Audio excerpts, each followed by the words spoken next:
Very good evening student. तो आज हम लोग स्टार्ट करेंगे लेक्चर में कंटिन्यू करेंगे रिएक्टिविटी ऑफ कार्बोनिल कंपाउंड, जो कि हमारा एप्लीकेशन का आखिरी पार्ट है। रिएक्टिविटी ऑफ कार्बोनिल कंपाउंड, देखो लास्ट टाइम मैंने आपको बेसिसिटी ऑफ अमीन पढ़ाया था, अब उसको कंटिन्यू करने का आगे बढ़ाना है। तो आगे हम लोग आज पढ़ने वाले रिएक्टिविटी ऑफ कार्बोनिल कंपाउंड। आप सभी लोगों ने एल्डिहाइड कीटोन चैप्टर पढ़ा होगा, और एल्डिहाइड कीटोन का जो चैप्टर है उसका जो मेन रिएक्टिविटी है वो यही डिसाइड करता है रिएक्टिविटी ऑफ कार्बोनिल कंपाउंड्स। तो आप कुल मिला के यहाँ जो पढ़ने वाला हो बहुत ही इंपॉर्टेंट कॉन्सेप्ट है, जो कि reactivity and rate of nucleophilic addition decide करेगा। जो न्यूक्लियोफाइल का एडिशन होता है वो कंप्लीट एडिशन इसी पर डिपेंड करता है। सो हम लोग आज सीखेंगे कि कैसे कार्बोनिल कंपाउंड की रिएक्टिविटी अफेक्ट होती है और इसकी वजह से कैसे rate of nucleophilic addition affected होगा। तो हम लोग इसको आज कंप्लीट करने वाले हैं सिस्टमैटिकली वन बाय वन। सभी लोग जल्दी से चैनल को ज्वाइन कर लो, जो नए हैं वो चैनल को सब्सक्राइब जरूर करें, वीडियो को लाइक करिएगा, एक बार शेयर जरूर कर दीजिए ताकि और भी बच्चे आकर जुड़ जाएं। हम लोग इसको कंटिन्यू करने वाले हैं, ठीक है। सो कार्बोनिल कंपाउंड, इसके नाम आते ही सबसे पहले कार्बोनिल कंपाउंड नाम आते ही आपके दिमाग में क्या बातें चलती हैं? सबसे पहले आपके दिमाग में चलना चाहिए कार्बोनिल फंक्शनल ग्रुप है, और ये जो सी डबल बॉन्ड वो है एक वैरायटी ऑफ कंपाउंड में एग्जिस्ट करता है, जैसे एल्डिहाइड में, कीटोन में, carboxylic acid, ester, amide, anhydride, सब में सीओ ग्रुप होता है। देखिए कार्बोनिल ग्रुप क्या होता है, this group is called carbonyl, ठीक है। इसको हम लोग क्या बोलते हैं? Carbonyl C double bond O. अब ये जो सी डबल बॉन्ड ओ है ये कार्बोनिल है, बट ये कितने फंक्शनल ग्रुप में पाया जाता है हम सब जानते हैं। It alone present in aldehyde. अब आप सभी लोग पहले देख लो कि ये एल्डिहाइड में पाया जाता है। एल्डिहाइड में क्या होता है, किस फॉर्म में? CHO के फॉर्म में होता है। कीटोन में पाया जाता है, ठीक है, कीटोन्स में पाए जाते हैं। कीटोन में दोनों तरफ R होता है, सी डबल बॉन्ड O। इसके अलावा एसिड और उसके डेरिवेटिव में, एसिड एंड इट्स डेरिवेटिव, इन सब में पाया जाएगा, ठीक है, डेरिवेटिव्स। एसिड और एसिड के डेरिवेटिव में क्या होता है? इधर R होता है, सी डबल बॉन्ड O, और इधर X। Now this X is equal to, अगर हम OH लिख दें तो कार्बोक्सिलिक एसिड कहलाता है। अगर X बराबर OR लिख दें तो एस्टर कहलाएगा। अगर X बराबर कोई हैलोजन लिख दें तो हमारा एल्की, इसमें क्या होगा? एसाइल हैलाइड कहलाएगा। अगर हम X बराबर NH2 लिख दें तो इसको हम लोग अमाइड बोलते थे। और अगर X बराबर OCOCH3 या OCOR लिख दोगे तो इसको हम लोग एनहाइड्राइड बोलते हैं। तो इन सभी कंपाउंड्स में CO ग्रुप प्रेजेंट होता है, ये इसका कैरेक्टरिस्टिक है कि सभी कंपाउंड में CO ग्रुप जरूर प्रेजेंट होगा। अब हम पहले पढ़ेंगे दो कैटेगरी में, इसको हम लोग दो कैटेगरी में पढ़ेंगे। एल्डिहाइड कीटोन वाला कैटेगरी एक होगा, और एसिड और इनके जो होंगे वो पार्ट 2 में पढ़ेंगे। तो हमारा ये हो जाएगा पार्ट बी, और ये हम पढ़ेंगे पार्ट ए में। तो ये दोनों हम लोग पढ़ेंगे सिस्टमैटिकली। पार्ट ए में एल्डिहाइड कीटोन की डिस्कशन कर रहे होंगे, और पार्ट बी में एसिड और उसके जो भी कार्बोक्सिलिक एसिड और उसके जो डेरिवेटिव्स हैं हम उनके बारे में बात कर रहे होंगे। तो सभी लोग वन बाय वन शुरू करेंगे सिस्टमैटिकली, ठीक है। सो चलो स्टार्ट करते हैं। सबसे पहले स्ट्रक्चर ऑफ CO, ठीक है। हम एल्डिहाइड कीटोन पहले पार्ट ए डिस्कस करेंगे, फिर इसको डिस्कस करेंगे। तो सबसे पहले स्ट्रक्चर एंड पोलैरिटी बात करेंगे, क्या होता है स्ट्रक्चर एंड रिएक्टिविटी, कैसे होती है इनकी। आप सभी लोग जानते हो कि जो कार्बोनिल कंपाउंड है उसमें पाई बॉन्ड है ना। कार्बोनिल कंपाउंड किससे बना है? पाई बॉन्ड से बना हुआ है। तो ध्यान से आप सभी लोग देखो, ये जो कार्बोनिल कंपाउंड का C डबल बॉन्ड O है, carbon double bond, this carbon is sp2 hybrid, है ना। कैसा है? sp2 हाइब्रिड है। और sp2 हाइब्रिड होने की वजह से इसका जो ज्योमेट्री होगा वो ट्राइगोनल प्लेनर होगा, ट्राइगोनल प्लेनर। और इनके बीच में जो बॉन्ड एंगल आएगा, this bond angle is 120 degree होगा। ये बॉन्ड एंगल भी क्या होगा? 120 डिग्री। बट ये कैसे बना होगा? This structure was formed by overlapping से बना होगा। आप सबको याद है कौन सा ओवरलैपिंग होगा तो ये बनेगा? जरा बताइए सभी लोग। पाई बॉन्ड कैसे बनते हैं? साइड वाइज, या इसको हम लोग क्या बोलते हैं? Lateral overlap. तो जब साइड वाइज या लेटरल ओवरलैप कराओगे तो पाई बॉन्ड का फॉर्मेशन होगा। तो आओ बना के देखते हैं। यहाँ पे ये क्या करेगा? पी ऑर्बिटल ऐसे एग्जिस्ट करेगा, और इसका एक पी ऑर्बिटल जो वैकेंट है इस तरीके से एग्जिस्ट करेगा। और बाकी के जो दो पी ऑर्बिटल हैं उनमें क्या होगा? एक एक लोन पेयर प्रेजेंट होगा, क्योंकि कीटोन के में जो CO ग्रुप है उसमें कार्बन डबल बॉन्ड ऑक्सीजन होगा, और ऑक्सीजन के पास दो लोन पेयर होते हैं। वो दोनों लोन पेयर कहाँ पाए जाते हैं? यहाँ पे, ठीक है, ये यहाँ पे पाए जाते हैं। अब इसके बाद देखो क्या है, इन दोनों बॉन्ड के बीच में क्या होगा, ओवरलैपिंग हो जाएगी। ये दोनों बॉन्ड क्या करते हैं, ओवरलैप कर जाते हैं, और इस ओवरलैपिंग की वजह से क्या बनता है, pi bond. This is a pi bond. अब सभी को पता होगा ये पाई बॉन्ड बहुत ही ज़्यादा पोलर है। ये पाई बॉन्ड कैसा है, एक्सट्रीमली पोलर। क्यों पोलर हुआ, कहाँ से पोलैरिटी आई, तो आइए देखते हैं व्हाट इज द पोलैरिटी। ये तो सबसे पहले इनका बॉन्डिंग हो गया।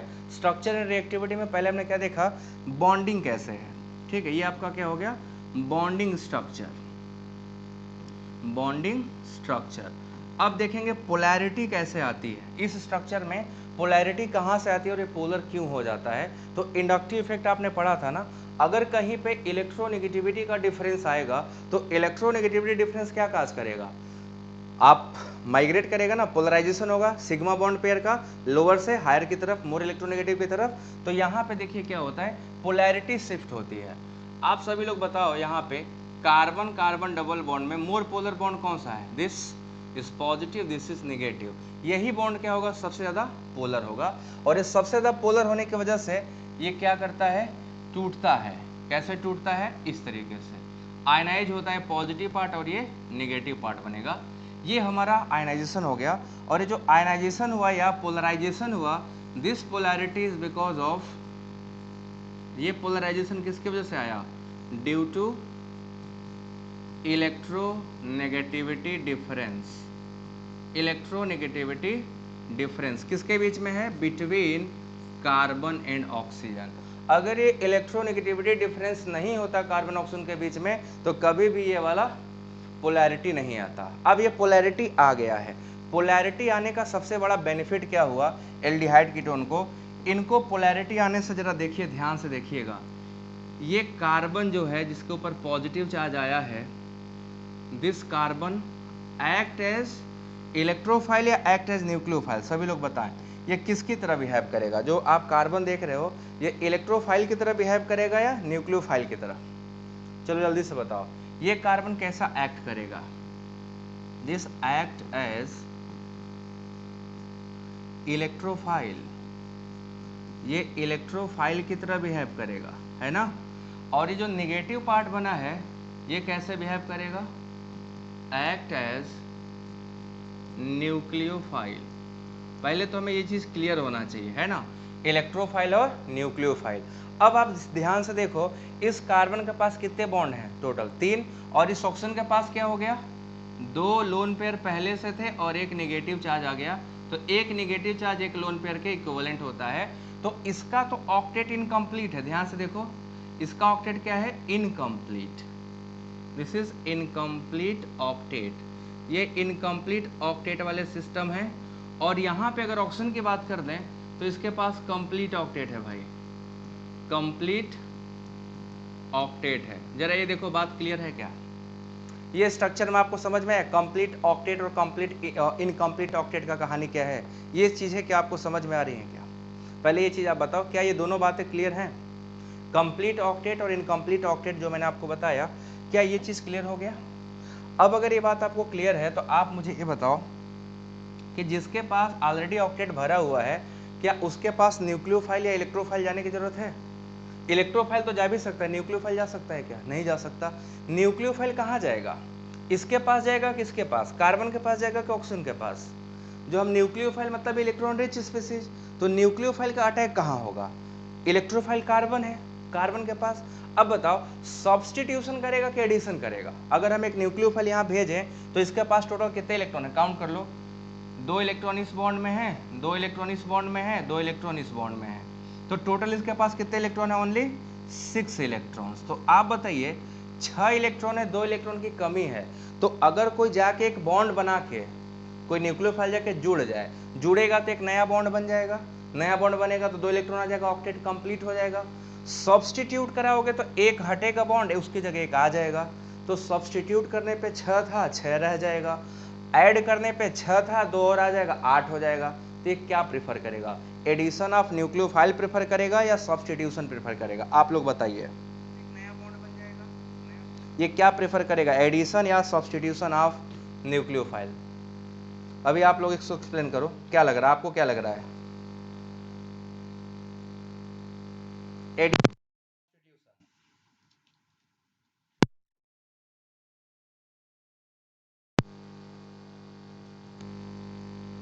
एडिशन प्रीफर करेगा। अब ध्यान से देख लो, यहाँ पे मैं रिएक्शन कर रहा हूँ, ठीक है। अब मैं यहाँ पे आपको पूरा रिएक्शन करके दिखा रहा हूँ कैसे होगा। अगर हम सब्स्टिट्यूशन करेंगे तो क्या होगा और एडिशन करेंगे तो क्या होगा, दोनों बातें यहाँ पे आपको क्लियर हो जानी चाहिए।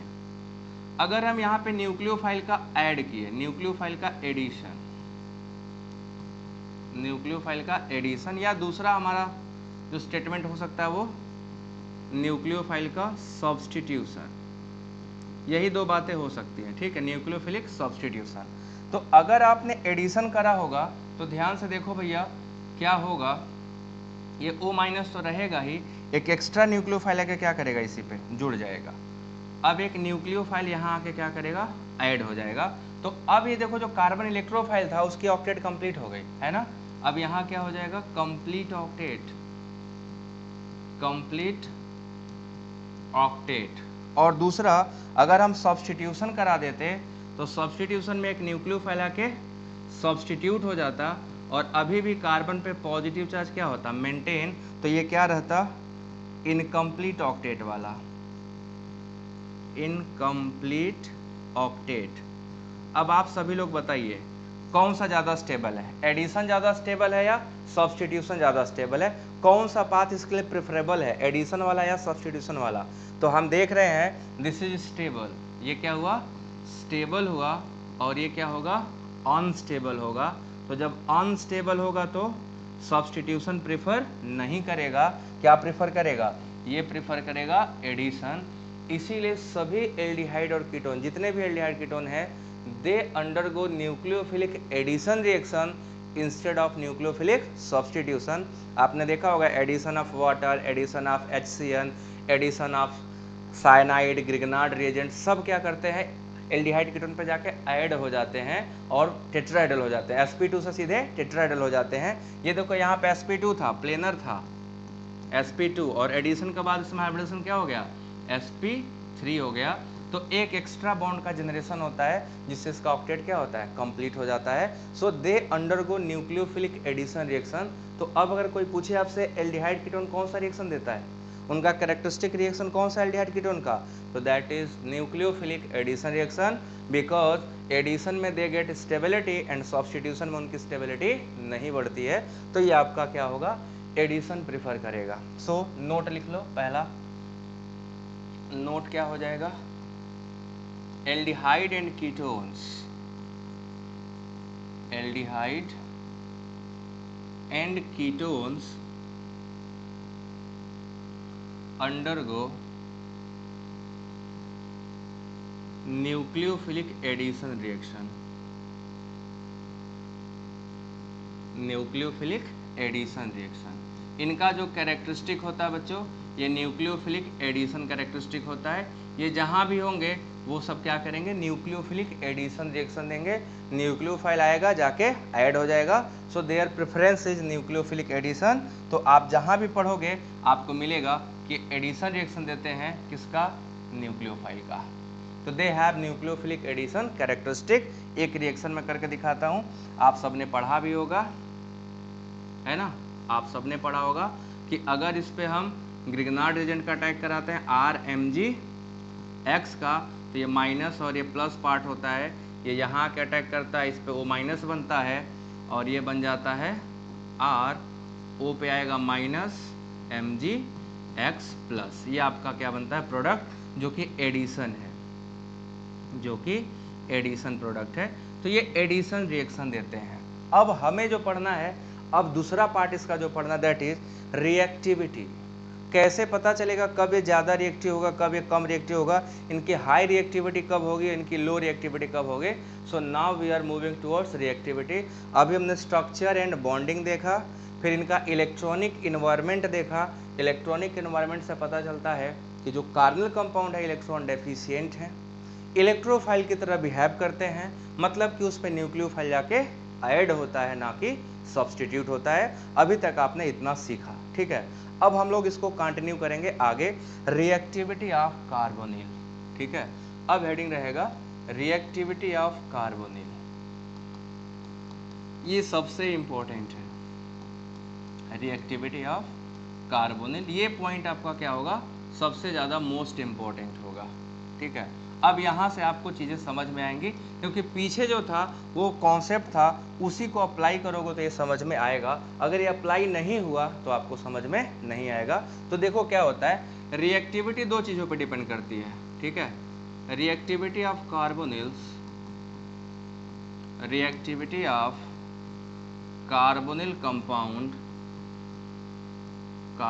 compounds depend on two factors, depends on two factor, दो फैक्टरों पे डिपेंड करता है, डिपेंड्स ऑन टू फैक्टर। दोनों फैक्टर देखो, सबसे पहला फैक्टर क्या है, पोलैरिटी ऑफ CO, और दूसरा क्या है, स्टेरिक हिंड्रेंस। तो सबसे पहला है polarity of CO, polarity of C double bond O, और दूसरा है steric hindrance around CO, steric hindrance around C double bond O। ये दो मेन फैक्टर्स हैं, और इन्हीं दोनों फैक्टर को हमें क्या करना है, इलोबरेट करना है, डिटेल में करना है, और आपको पूरा समझाना है one by one, line by line. तो इसको सीखने के लिए सभी लोग तैयार हो जाओ, ठीक है। अब सबसे पहले हमें ये दिमाग में एकदम सेट रखना है, ये आपको एकदम याद रहना चाहिए कि हमारा जो कार्बोनिल है वो इस तरह से एग्जिस्ट कर रहा है, O- और C+ के फॉर्म में, ठीक है।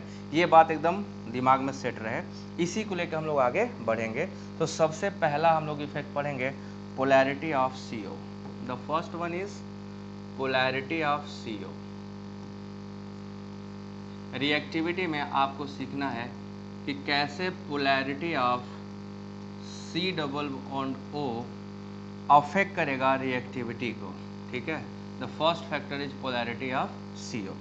आप सब देखो, पोलैरिटी ऑफ CO मतलब, पोलैरिटी का मतलब ज़्यादा चार्ज का आना, ठीक है। पोलैरिटी ऑफ CO मतलब ज़्यादा चार्ज का आना। तो सीधे पहला फॉर्मूला है polarity directly proportional to reactivity. जितना ज़्यादा पोलर होगा उतना ज़्यादा रिएक्टिविटी बढ़ेगी। ये तो इसका आपका रामबाण फार्मूला है जो आपको याद रखना है, ठीक। ये एकदम बेहतरीन फार्मूला जो आप कहते हैं डायरेक्टली प्रोपोर्शनल है। अब कैसे, अब इसको आप ध्यान से समझिएगा, कैसे पोलैरिटी बढ़ने से रिएक्टिविटी बढ़ेगा, बट कैसे। इधर देखो सभी लोग, फोकस फोकस फोकस। ये देखो O- है और इस पर क्या है, प्लस चार्ज है।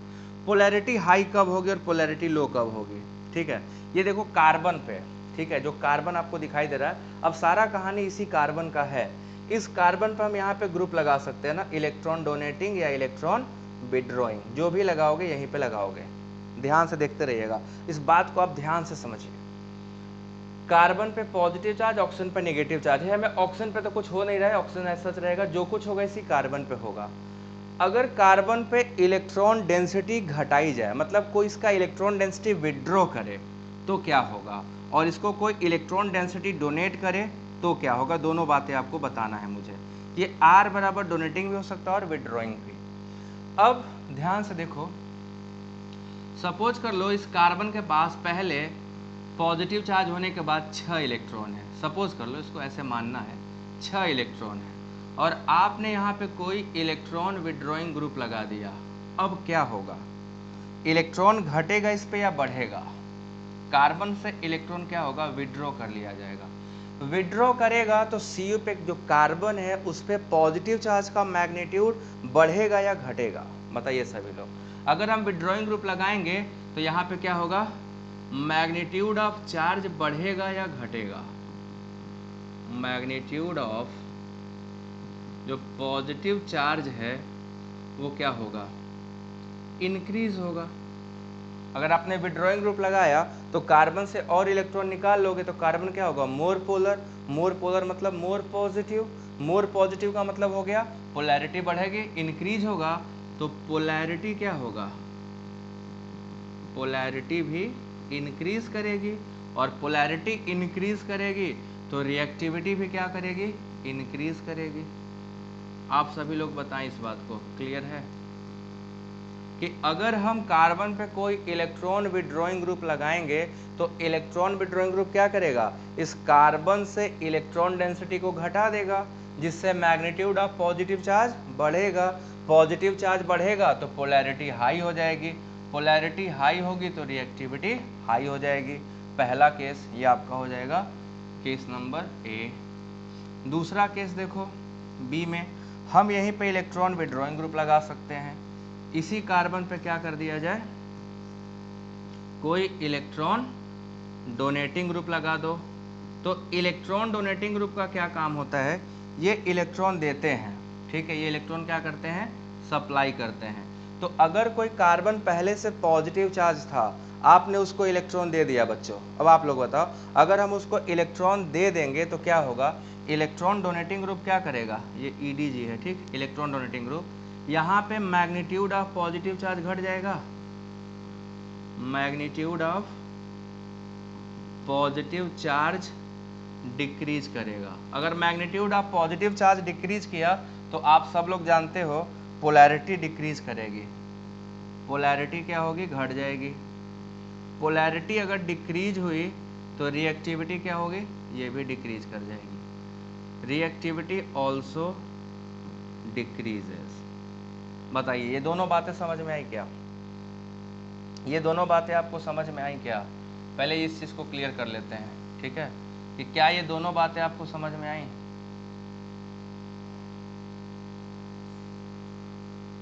ये दो बातें मैंने आपको सिखाई, ये क्या दोनों बातें आपको समझ में आई?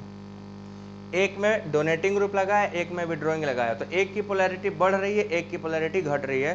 क्या ये दोनों चीज आपको समझ में आया या नहीं आया? मुझे बस इतना जानना है, ये दोनों बातें क्लियर हैं कि नहीं, सभी लोग बताएं।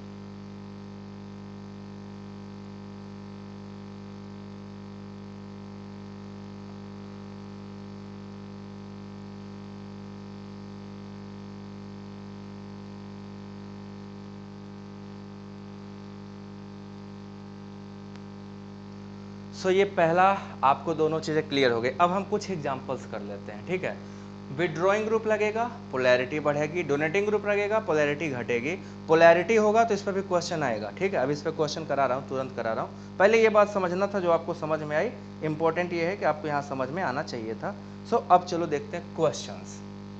अब आप बताओ, आपके सामने मैं क्वेश्चन ला रहा हूँ पहले वाले फैक्टर से, फॉर्मल्डिहाइड और एसिटल्डिहाइड में ज़्यादा रिएक्टिव कौन होगा और क्यों होगा? फॉर्मल्डिहाइड और एसिटल्डिहाइड में ज़्यादा रिएक्टिव कौन होगा, एक चीज़।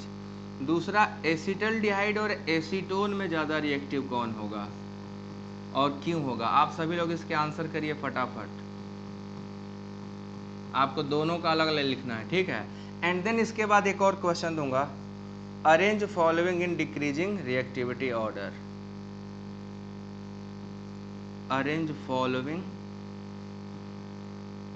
In decreasing reactivity order, decreasing reactivity order. आपको रिएक्टिविटी ऑर्डर क्या करना पड़ेगा, डिक्रीजिंग में लगाना है। पहले ऊपर के दोनों को लगा लो, देन उसके बाद इसको लगाना, ठीक है। पहला है हमारा एसिटल्डिहाइड, फिर हमारा है क्लोरोएसिटल्डिहाइड, फिर हमारा है ट्राइक्लोरोएसिटल्डिहाइड, और लास्ट में हमारा है डाइक्लोरोएसिटल्डिहाइड। ये आपके सामने चार हैं। आपको इन चारों को रिएक्टिविटी के घटते हुए क्रम अरेंज करना है। घटता हुआ मतलब सबसे हाई रिएक्टिव पहले ऊपर के दोनों में डिसाइड करते हैं ना। पहले ऊपर के दोनों में बताओ, आप लोग आंसर बताओ कौन सा ज़्यादा रिएक्टिव होगा। क्वेश्चन का आंसर बताओ, ऊपर में दो दे रखा हूँ मैंने। देखो भैया, एसिटल्डिहाइड में मेथिल ग्रुप इलेक्ट्रॉन डोनेटिंग होता है, बट फॉर्मल्डिहाइड में कोई नहीं, तो ये क्या होगा, मोर रिएक्टिव। ये क्या हो जाएगा, मोर पोलर, क्योंकि इसके पास कोई डोनेटिंग ग्रुप नहीं है, मोर पोलर। और ये क्या होगा, लेस पोलर।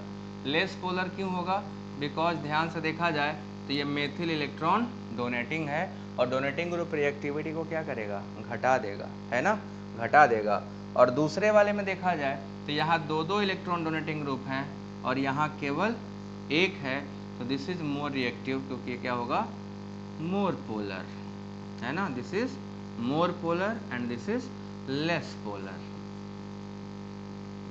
अब यहां से एक कॉन्सेप्ट क्लियर हो जाएगा आपके दिमाग में, एल्डिहाइड और कीटोन में हमेशा एल्डिहाइड ज़्यादा रिएक्टिव होगा। ये स्टेटमेंट सुन लो ध्यान से, एल्डिहाइड और कीटोन में एल्डिहाइड हमेशा ज़्यादा रिएक्टिव होगा, क्योंकि एल्डिहाइड में कुछ भी लगा दोगे आप, हमेशा डोनेटिंग ग्रुप 1 होगा, और कीटोन में हमेशा डोनेटिंग ग्रुप क्या हो जाएंगे, 2।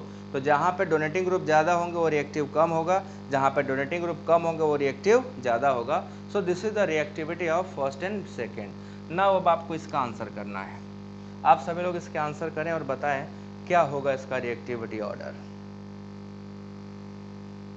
चलो बच्चों बताओ, रिएक्टिविटी ऑर्डर क्या है और क्या होगा, आपके हिसाब से क्या होना चाहिए। सभी लोग आंसर करें, ऑर्डर लगाएं।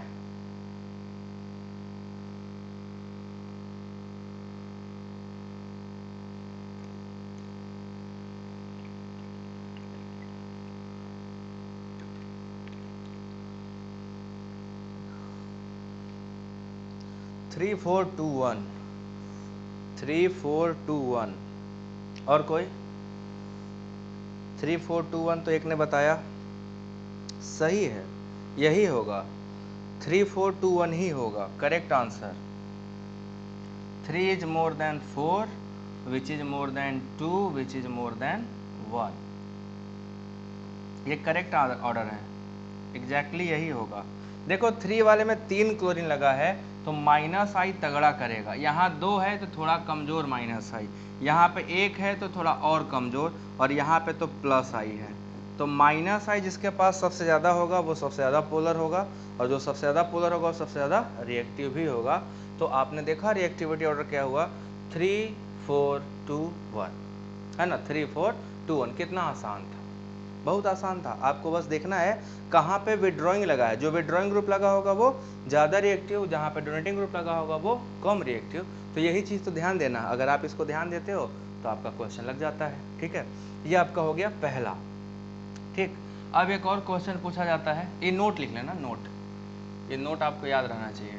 ठीक है, नोट क्या बोलता है कि एल्डिहाइड कीटोन में aldehyde is always more reactive, aldehyde is always more reactive then ketone, more reactive then ketone. ये कीटोन से क्या होंगे, ज़्यादा रिएक्टिव होंगे। ठीक है, always more reactive then ketone, ये नोट नंबर फर्स्ट है, इसको आप अच्छे से याद रखोगे। सारे नोट जो दूंगा वो एकदम इंपॉर्टेंट होंगे। नोट 2, 3 नोट दूंगा, सारा नोट करना। ठीक है, पहले नोट 2 लिखो। नोट 2 में ये एलिफैटिक और एरोमेटिक एल्डिहाइड में ज़्यादा रिएक्टिव कौन होगा, आप लोग बताइए। अगर आपके सामने एलिफैटिक और एरोमेटिक एल्डिहाइड आ गया तो आपको क्या लगता है कौन ज़्यादा रिएक्टिव होगा, सभी लोग आंसर करो।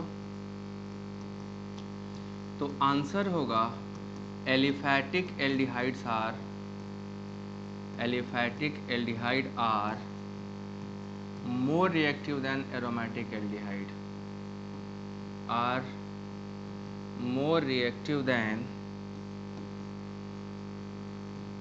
Aromatic aldehyde. एरोमेटिक एल्डिहाइड से क्या होते हैं, वो ज़्यादा रिएक्टिव होते हैं। ठीक है, अब इसको मैं एक्सप्लेन भी करूँगा। एक आप पढ़ोगे कि why formaldehyde is more reactive than benzaldehyde, why formaldehyde is more reactive than benzaldehyde. ये बड़ा इंपॉर्टेंट स्टेटमेंट है, ये आपको काम आएगा कब, जब कैनिजारो रिएक्शन पढ़ रहे होगे। कैनिजारो रिएक्शन में बहुत ही तगड़ा क्वेश्चन इससे आता है, बहुत मस्त क्वेश्चन आता है कि why aliphatic aldehyde is more reactive. तो ध्यान से देखो ऐसा क्यों होता है, इसके पीछे होने का जो रीज़न है, फॉर्मल्डिहाइड में देखो बच्चों ना कोई डोनेटिंग ग्रुप है ना कोई विड्रॉइंग ग्रुप है, बट जो बेंजल्डिहाइड है, बेंजल्डिहाइड में CHO ग्रुप इलेक्ट्रॉन विड्रॉइंग होता है, जिसका इसको खामियाजा भुगतना पड़ेगा। कैसे, ये देखिए, ये बेंजल्डिहाइड है और क्योंकि C double bond more electronegative है तो इलेक्ट्रॉन अपनी तरफ से खींचता है, तो इस रिंग का इलेक्ट्रॉन डेंसिटी क्या होता है, निकल के यहाँ से यहाँ चलाता है। तो जो ये पोलैरिटी थी पॉजिटिव और निगेटिव, इस रिंग की वजह से वो क्या हो जाएगी, बर्बाद हो जाएगी। वो पोलैरिटी पूरी की पूरी क्या होगी, खत्म हो जाएगी। और जब पोलैरिटी ही नहीं रहा तो रिएक्टिविटी कहाँ से आएगा, देखो ये CO माइनस और H बन जाएगा, पॉजिटिव चार्ज बेंजीन रिंग पे चला गया, है ना। पॉजिटिव चार्ज कहाँ चला जाएगा, बेंजीन रिंग पे। और हम सब जानते हैं कि हमारे रिएक्टिविटी इस C की वजह से था, इस कार्बन की वजह से था, और कार्बन के चारों बॉन्ड ऑलरेडी बने हुए हैं, इसकी पोलैरिटी क्या होगी, खत्म हो जाएगी। और पोलैरिटी खत्म होने से क्या हो जाएगा, ये रिएक्टिविटी भी बहुत कम हो जाएगी। तो यहाँ हो जाएगा ये least polar. Least polar, least polar क्यों हो गया, plus M effect of rings है, प्लस M इफेक्ट, जो रिंग है उसने क्या कर दिया, प्लस M इफेक्ट कर दिया। तो जहाँ भी एरोमेटिक एल्डिहाइड आपको दिखाई दे, एरोमेटिक एल्डिहाइड में यही होगा, प्लस M इफेक्ट, जिसकी वजह से पोलैरिटी बहुत ही ज़्यादा डिक्रीज कर जाएगी, और पोलैरिटी के घटने की वजह से रिएक्टिविटी ऑटोमेटिकली क्या होगा, ड्रॉप कर जाएगा। So always aliphatic aldehyde is more reactive, क्योंकि एलिफैटिक एल्डिहाइड में कोई भी प्लस M ग्रुप अवेलेबल नहीं है, और ना होने की वजह से इनकी रिएक्टिविटी ज़्यादा होती है, ठीक है, इनकी रिएक्टिविटी ज़्यादा होगी। सिमिलरली थर्ड नोट में आपको बता देता हूँ, लिखवाऊंगा नहीं। थर्ड नोट ये था, एलिफैटिक और एरोमेटिक कीटोन में ज़्यादा रिएक्टिव कौन होगा, सेम कॉन्सेप्ट, ठीक है। एलिफैटिक कीटोन में प्लस M नहीं लगेगा, कल प्लस I लगेगा। एरोमेटिक कीटोन में प्लस M भी लग जाएगा। सो प्लस M जहाँ पे लगेगा उसकी रिएक्टिविटी ऑटोमेटिकली घट जाती है। तो आप देखोगे रिएक्टिविटी यहाँ पोलैरिटी घट रही है तो रिएक्टिविटी भी घटेगी। क्लियर टू ऑल, ये बात सभी को क्लियर हो गया, ठीक है, यहाँ तक सबको क्लियर हो गया। अब आगे चलते हैं। नेक्स्ट हम लोग जो देखने वाले हैं, दूसरा फैक्टर है steric hindrance. Steric hindrance around CO, steric hindrance around CO। C double bond O के चारों तरफ जो स्टेरिक हिंड्रेंस होगा उसकी वजह से रिएक्टिविटी कैसे अफेक्ट होगी, ये हम लोग सीखने वाले हैं। देखो बच्चों, सभी लोग जरा फोकस करो, ये जो कार्बोनिल है ध्यान से देखो, ये दो ग्रुप यहाँ हमेशा लगे होंगे, है ना, इस CO के पास। ये यहाँ कोई R होगा, R बराबर H भी हो सकता है, यहाँ कोई R होगा, और बाकी जो स्पेस बचा यहाँ से यहाँ तक, ये जो स्पेस है यही स्पेस है जहाँ पे न्यूक्लियोफाइल को एंट्री देना है, यहीं से न्यूक्लियोफाइल एंटर करता है। अब जरा देखो ध्यान से, अगर कोई मोटा ताज़ा हेल्दी व्यक्ति, ठीक है, मोटा ताज़ा हेल्दी व्यक्ति यहाँ बैठ जाए, है ना, तो स्पेस ये क्या हो जाएगा, कम होगा कि नहीं होगा, ये स्पेस क्या होगा, घटता जाएगा। और अगर ये स्पेस घटता रहा तो हम सब जानते हैं इस स्पेस के घटने की वजह से न्यूक्लियोफाइल जब यहाँ एंट्री लेने आएगा तो इन दोनों के साथ क्या करेगा, रिपल्सन करेगा, है ना। और एक स्टेट ऐसा भी आएगा जब ये दोनों पूरा का पूरा एरिया ही क्या कर लेंगे, कवर कर लेंगे, जिसकी वजह से आने वाले न्यूक्लियोफाइल के लिए कुछ बचेगा ही नहीं, जो स्पेस होगा वो क्या होगा, इतनू सा होगा, है ना। तो जब न्यूक्लियोफाइल आएगा तो रिपल्सन बहुत तगड़ा होगा। ध्यान से देखो सभी लोग, ये न्यूक्लियोफाइल जा रहा है अटैक करने, न्यूक्लियोफाइल, जब ये क्या होगा, ग्रुप बहुत ही स्मॉल थे, ये स्मॉल थे, बहुत स्मॉल, ये थोड़ा सा मीडियम हो गए, मीडियम, और ये क्या हो गए, लार्ज। अब आप बताइए इन तीनों में से कहाँ पे न्यूक्लियोफाइल आसानी से एंटर कर पाएगा। आप ध्यान से देखो, इन तीनों में सबसे आसानी से कहाँ एंटर कर पाएगा, पोलैरिटी इधर है, इधर है, अटैक यहाँ होने जा रहा है, अटैक इस कार्बन पे होने जा रहा है। तो जब बल्कीनेस बढ़ेगा, बल्कीनेस बढ़ेगा तो हम सब जानते हैं कि स्टेरिक रिपल्सन इस ग्रुप का क्या होगा, बहुत ही हाई हो जाएगा, और स्टेरिक रिपल्सन हाई होने से रिएक्टिविटी क्या होगी, घट जाएगी, रिएक्टिविटी ऑटोमेटिकली क्या होगी, डाउन हो जाएगी। More bulky group around the CO, less space available for nucleophile, steric hindrance high हो जाने की वजह से न्यूक्लियोफाइल इंटर नहीं कर पाता, और जब न्यूक्लियोफाइल इंटर नहीं कर पाएगा तो रिएक्टिविटी घटेगी, उस केस में रिएक्टिविटी घट जाएगी। सो आप देखोगे कि स्टेरिक हिंड्रेंस बढ़ने से रिएक्टिविटी घटता है, तो हम फॉर्मूला यहाँ पे बना सकते हैं, steric hindrance inversely proportional to reactivity, बना सकते हैं ना। तो यहाँ पे अपना फॉर्मूला तैयार, steric hindrance inversely proportional to reactivity. Reactivity का क्या होता है, इनवर्सली प्रोपोर्शनल काम करता है सो अपना काम यहाँ पे हो गया खत्म। ये अपना काम था। ये अब फॉर्मूला आपके डब्बे में आ गया। स्टेरिक हिंड्रेंस से रिएक्टिविटी क्या होगी, डिक्रीज करेगी। बोलिए आया पॉइंट है आपको समझ में? एग्जाम्पल करा जाए। ये पॉइंट समझ में आया सभी को? चलो बच्चों बताओ जल्दी से, ये पॉइंट सभी को क्लियर है?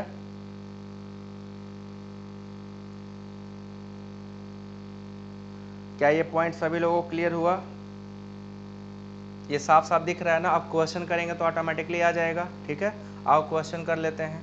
अब सबसे ज्यादा हिंड्रेंस कहाँ आएगा बच्चों लोग?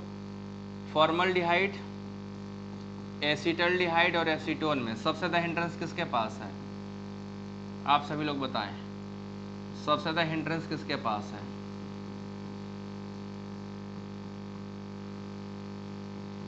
मेथिल ग्रुप ज्यादा बल्कि हाइड्रोजन से, तो यहाँ पे हिंड्रेंस ज्यादा होगा, यहाँ पे हिंड्रेंस ज्यादा होगा, यहाँ पे हिंड्रेंस कम होगा, यहाँ पे हिंड्रेंस बहुत ही ज्यादा कम होगा।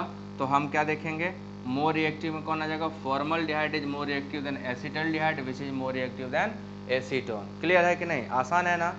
एकदम आसान है। अब दूसरा देखो, ये पहला ऑर्डर था, दूसरा ऑर्डर देखो, हमने एसीटोन लगाया, एक एसीटोन लिया मेथिल लगा के, एक एसीटोन लेंगे हम लोग, एक साइड मेथाइल एक साइड एथाइल लगा दो, C2H5, इथाइल ज़्यादा बड़ा है। तीसरा लेंगे हम लोग, इधर आप आइसोप्रोपिल लगा दो, ये क्या हो जाए? आइसोप्रोपिल हो जाए। और एक आखिरी लो, जिसमें एक साइड क्या लगा दो? टर्सरी ब्यूटाइल ग्रुप, इसको हम लोग टर्सरी ब्यूटाइल बोलते हैं। ठीक है, इसका मतलब 3-3 मेथिल लगा हुआ है। This is tertiary butyl group. अब आप लोग बताओ, इनमें से सबसे ज़्यादा रिएक्टिव कौन होगा? जो सबसे कम हिंड्रेंस है। तो सबसे कम हिंड्रेंस किसके पास है? इसके पास, उसके बाद इसके पास, फिर इसके पास। हिंड्रेंस बढ़ता जा रहा है, रिएक्टिविटी क्या होगा? घटता जाएगा। More hindrance less reactive, less hindrance more reactive. Clear? ये बात सभी को आगे क्लियर में? 1 2 3 4 ये तो आसान था एकदम, है ना? एकदम आसान था। अब आपको और क्वेश्चन देता हूँ, बताइएगा। एक ये हो गया आपका क्वेश्चन। चलो नेक्स्ट चलते हैं, ये आपका बी हो गया। अब सी क्वेश्चन पे आ जाओ। सी हमें लगाना है एसीटोफिनोन का order, acetophenone, benzaldehyde, benzaldehyde, benzophenone, benzophenone and आपका लगाना है एसीटोन और दूसरा एसीटोन। इनको चारों को आप ऑर्डर में लगाओ डिक्रीजिंग रिएक्टिविटी के। ठीक है, डिक्रीजिंग रिएक्टिविटी को। तो आप पाओगे एसीटोफिनोन का स्ट्रक्चर पहले आपको सबसे ज़्यादा जरूरी जो फाइंड आउट करना, that is structure of acetophenone, then structure of benzaldehyde, structure of benzaldehyde, then benzophenone. दो दो बेंजीन लगा कर कीटोन बना दिया जाए तो बेंजोफिनोन कहलाता है ना? This is benzophenone. और एसीटोन से तो हम लोग बचपन से खेलते आ रहे हैं, यह हमारा एसीटोन है। अब इन चारों में रिएक्टिविटी का ऑर्डर क्या होगा? सभी लोग बताओ, what is the reactivity order of this? इस कंपाउंड का रिएक्टिविटी ऑर्डर क्या है?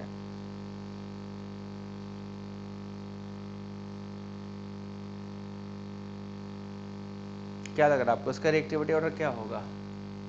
तो सबसे ज़्यादा रिएक्टिव कौन होगा? बेंजल्डिहाइड, दूसरा वाला, फिर चौथा वाला, फिर पहला वाला, फिर तीसरा वाला।